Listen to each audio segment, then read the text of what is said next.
இன்றைய இறைவார்த்தை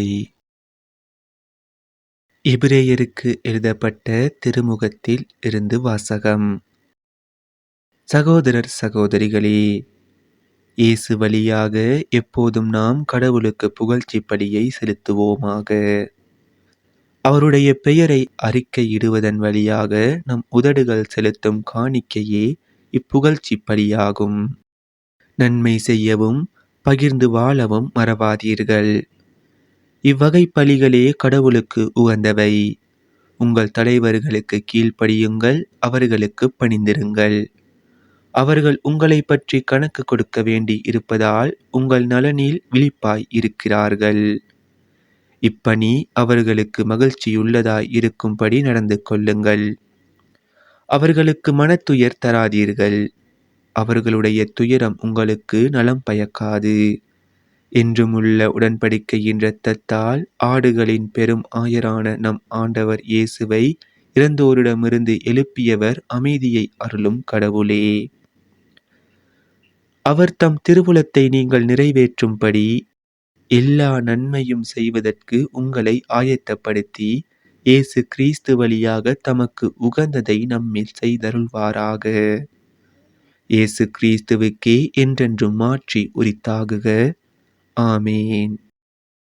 இது ஆண்டவர் வழங்கும் அருள்வாக்கு. இறைவா உமக்கு நன்றி. இன்றைய தினத்துக்கு உரிய நற்செய்தி வாசகம். யோவான் எழுதிய தூய நற்செய்தியில் இருந்து. அக்காலத்தில் இயேசு தம் சீடர்களுக்கு கூறியது: கோதுமை மணி மண்ணில் விழுந்து மடியாவிட்டால் அது அப்படியே இருக்கும். அது மடிந்தால்தான் மிகுந்த விளைச்சலை அளிக்கும் என உறுதியாக உங்களுக்கு சொல்கிறேன். தமக்கென்றே வாழ்வோர் தம் வாழ்வை இழந்து விடுவர். இவ்வுலகில் தம் வாழ்வை பொருட்டாக கருதாதோர் நிலை வாழ்வுக்கு தம்மை உரியவராக்குவர். எனக்கு தொண்டு செய்வோர் என்னை பின்பற்றட்டும். நான் இருக்கும் இடத்தில் என் தொண்டரும் இருப்பர். எனக்கு தொண்டு செய்வோருக்கு தந்தை மதிப்பளிக்கிறார். இது நம் கிறிஸ்து இயேசு வழங்கும் வாழ்வு தரும் நற்செய்தி. கிறிஸ்துவே உமக்கு புகழ். இன்றைய தினத்துக்கு உரிய சிந்தனை துளிகள். இன்று கத்தோலிக்க திரு அவையானது மறைசாட்சியான புனித ஜோன் த பிரிட்டோ, அதாவது புனித அருளானந்தரினுடைய மறைசாட்சி விழாவை கொண்டாடுகின்றது. இயேசுவின் மீது கண்களை பதிய வைப்போம்.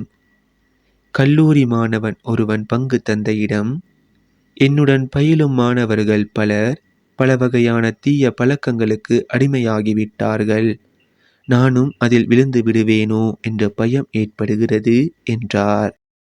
அதற்கு பங்கு தந்தை, தீமைகள் நிறைந்த உலகில் நல்லவனாக வாழ மன உறுதியும் இறை ஆசிரும் தேவை என்று பதிலளித்தார்.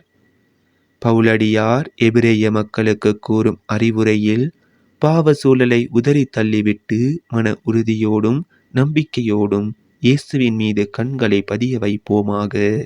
இன்று விழா கொண்டாடும் மறைசாட்சி புனித அருளானந்தர் மன உறுதியோடு தமிழகம் வந்து நம்பிக்கையோடு நற்செய்தியை அறிவித்தார்.